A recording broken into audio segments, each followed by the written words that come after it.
กองประชุมวางแผนดำเนินงานในเวียกงานการเพิ่มมูลค่าต้องโซ่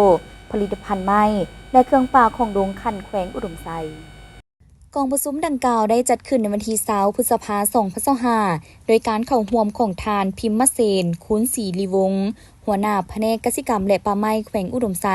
ทานนางมาเรียเรวินาสโปเลอร์หัวหน้าหน่วยงานการเพิ่มตองโซมูลค่าและการศึกษาโครงการปกปักรักษาและนำใช้ระบบนิเวศป่าไม้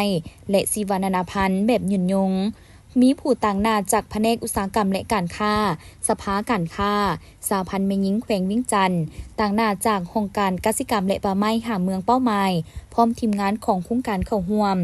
โครงการโปรแฟบมีจุดประสงค์ในการสนับสนุนการสร้างความเข้มแข็งให้แก่บรรดาหัวหน่วยธุรกิจกลุ่มผลิตจุลวิสาหกิจขนาดน้อยและกลางส่งเสริมการเพิ่มมูลค่าต้องโซ่การผลิตการเข้าถึงตลาดและการแข่งขันของผลิตภัณฑ์จากป่าไม้แบบมีส่วนร่วมและยืนยงซึ่งโครงเขตนี้แม้นเป็นเวียกงานใหม่ที่โครงการมีความสนใจให้การช่วยเหลือในระยะท้ายปี 2024 หาต้นปี 2025 ที่ผ่านมาโครงการได้วิเคราะห์ความต้องการและท่าแฮ้งของการเพิ่มมูลค่าต้องโซ่ผลิตภัณฑ์จากป่าไม้อยู่แขวงเป้าหมายของโครงการเพื่อให้มีความเข้าใจแจ้งเกี่ยวกับปัญหา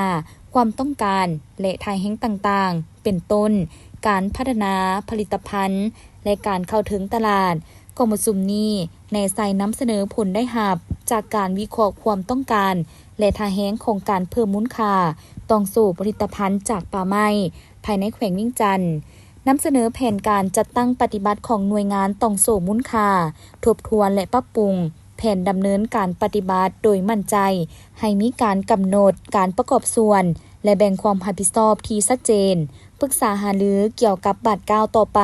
ของการจัดตั้งปฏิบัติเวียกงานของหน่วยงานต้องโซ่มูลค่า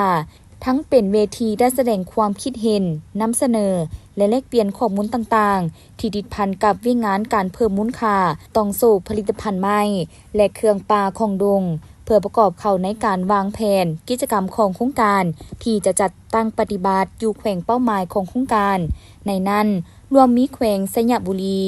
โครงการนี้เป็นโครงการร่วมสนับสนุนโดยรัฐบาลเยอรมันและสหภาพยุโรปโครงการปกปักรักษาและนำใช้ระบบนิเวศป่าไม้